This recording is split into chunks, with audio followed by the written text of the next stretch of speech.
Chinese बहू हमारी याद तो है ना आपको? भूले तो नहीं ना? हाँ भाई, थोड़ी देर में ही सही, लेकिन चाइनीज बहू की कहानी आ ही गई। क्या हो रहा है ये देश में? चाइना ने तो आतंक ही मचा रखा है। अरे क्या हो गया? क्यों चाइना को कोसता रहता है? भूल मत, तेरी ससुराल चाइना की ही है। हाँ माँ, पर ये देखना, लड़ाई झगड़े, ये बीमारी, ऊपर से ये देश कितना चालाक है, अंदर न जाने क्या क्या करता रहता है। तभी अंदर से बहू की चिल्लाने की आवाज आती है। अरे क्या हो गया बहू, क्यों चिल्ला रही है?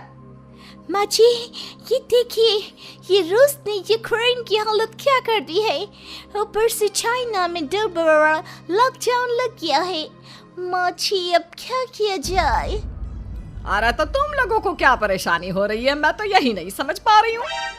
वो क्या है ना माँ, हम लोग चाइना जाने की सोच रहे थे, सांगसू के भाई की शादी है। तो क्या? अरे कौन सा उन लोगों के यहाँ भाई घोड़ी चढ़ता है जो बहन काजल लगाकर नेक लगी? माँ जी, उसकी आंखें बहुत छोटी छोटी है, उसमें या तो पुतली रह सकती है या काजल। साले की पुतली निकाल कर काजल लगा दो, अंधा कहीं का। क्या क्या बोले तुम मेरे भाई के बारे में? अरे नहीं नहीं बहू, वो तो बोल रहा था कि तुझे नेग मिल जाएगा। हैं, बहन है ना तू उसकी।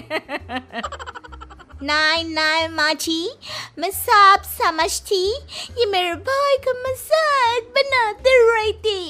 कितना सीधा है मेरा भाई, बिल्कुल छिपकली जैसा। नहीं नहीं बहू, सीधा गाय जैसा होता है।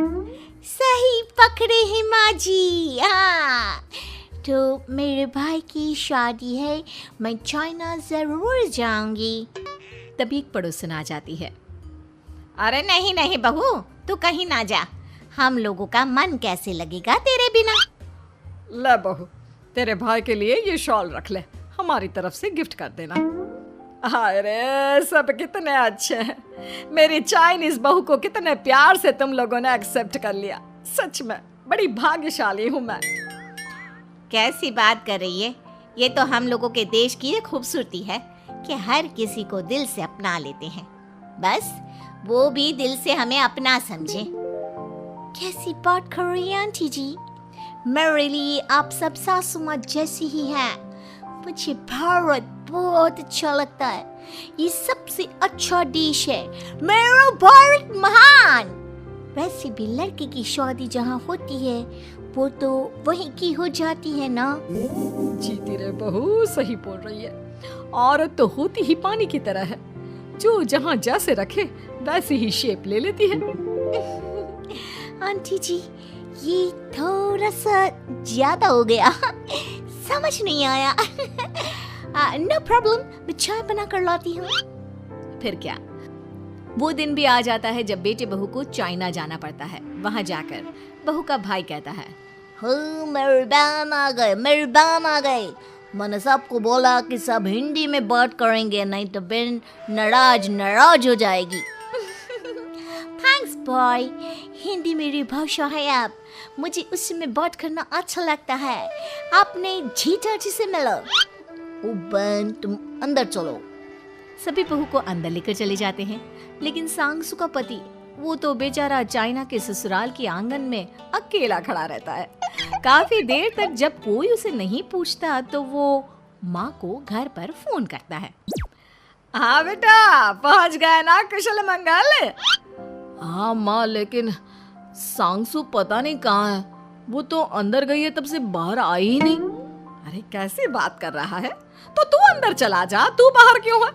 अरे दामाद है तू वहाँ का, उन लोगों ने तुझे बिठाया, चाय पानी कुछ नहीं पूछा? नहीं ना माँ। तभी सामने से सांगसू आती है। क्यों आप अभी तक तैयार नहीं हुए? और ये बैग लेकर क्यों कमरे से बाहर आए? इसे वहीं रख देते। कमरा? कौन सा कमरा? अरे कैसी बात कर रही हो? जब से तुम अंदर गई हो मैं बाहर ही तो खड़ा हूँ। बहू को बहुत हैरानी होती है और गुस्सा भी आता है। तभी उसका भाई और माँ आ जाते हैं। और सांगसू, अंदर खाना लग गया है। पहले ये बताओ कि मेरे पति को किसी ने खाना या पानी क्यों नहीं पूछा? वो भारत से ससुराल पहली बार आया है, वो भी मेरे कहने पर। उनकी इज्जत क्यों नहीं की? देख बेटी, तूने जबरदस्ती जिद में शादी की थी तो हम लोगों ने कर दी, लेकिन अब तुम ये सोचो, पूरी चाइना में मैं इस इंडियन को अपना दामाद बताऊं? So sorry. हाँ संगसू, और तुम भी चुप रहना, नहीं तो वो लोग मेरी शादी तोड़ देंगे। ओह, ऐसी बात है। कोई बात नहीं, मैं बाहर होटल में रह लेता हूँ, तुम वही करो जो ये लोग चाहते हैं। कैसी बात कर रहे हो? शादी के बाद पति जैसा भी हो, जो भी हो, पति होता है। वैसे भी तुम्हारे पूरे परिवार ने, सबने बिना सोचे मेरा साथ दिया, मुझे एक्सेप्ट किया, प्यार किया। मैं अपने देश में आपको अकेला कैसे छोड़ सकती हूँ? ये हिंदी फिल्म का ड्रामा बंद करो, मैं अभी अब बर्दाश्त नहीं करूँगी। चुपचाप अंदर चलो, नहीं तो ये शादी वादी यहीं खत्म करके इसे अकेले ही इंडिया जाना पड़ेगा। कैसी बात कर रही हो माँ? ये मेरे पति हैं। है नहीं था, हम लोगों ने यहाँ वकील को बुला लिया है, जिसके बाद अब तेरा तलाक करा के हम यहाँ के चाइनीज लड़के से तेरी शादी करा देंगे। अरे कैसी बात कर रहे हो? हम तो यहाँ तुम्हारी शादी के लिए आए थे। नहीं नहीं, मैं सांगसू के बिना नहीं रह सकता हूँ। हाई वोल्टेज ड्रामा होने के बाद से ही सारा माहौल खराब हो जाता है कि तभी एक लड़की आती है। मैंने सारा इंतजाम कर दिया है, सांगसू की शादी का मंडप परसों लग जाएगा, तब तक इसके पति को कमरे में बंद कर देते हैं। सभी सांगसू के पति का हाथ बांधकर उसे कमरे में बंद कर देते हैं। ये क्या कानूनी है? आप लोग मेरे पति के साथ ऐसा नहीं कर सकते हैं। मैं किसी से शादी नहीं करूंगी, ये साफ बात है। पहले मैं अपनी शादी करूं, फिर तेरी भी शादी करवा दूंगा। सब कुछ तय हो जाता है, भाई की शादी हो जाती है। फिर वो दिन भी आ जाता है जब सांगसू की शादी वो लोग जबरदस्ती करने के लिए उसे मंडप पर ले जाते हैं। ऐसा मत करो, ये मेरी बीवी है। मैं किसी से शादी नहीं करूंगी।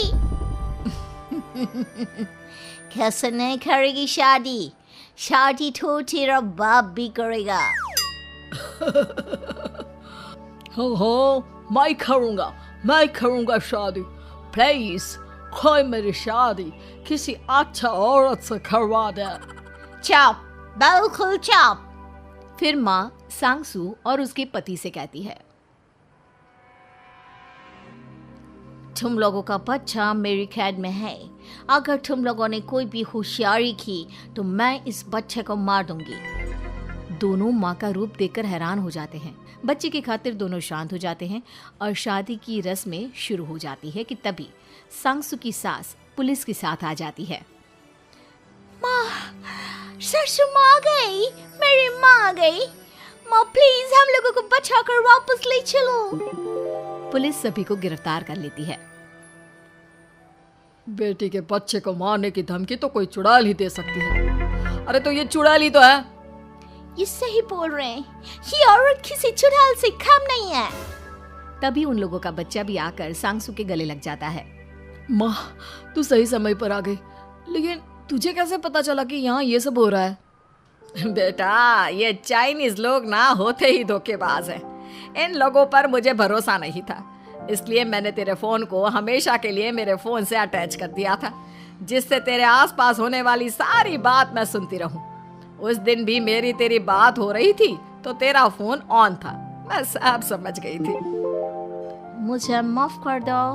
नहीं, बिल्कुल नहीं। चलिए माँ जी, इंडिया वापस चलते हैं। आज के बाद मैं यहाँ कभी नहीं आऊंगी।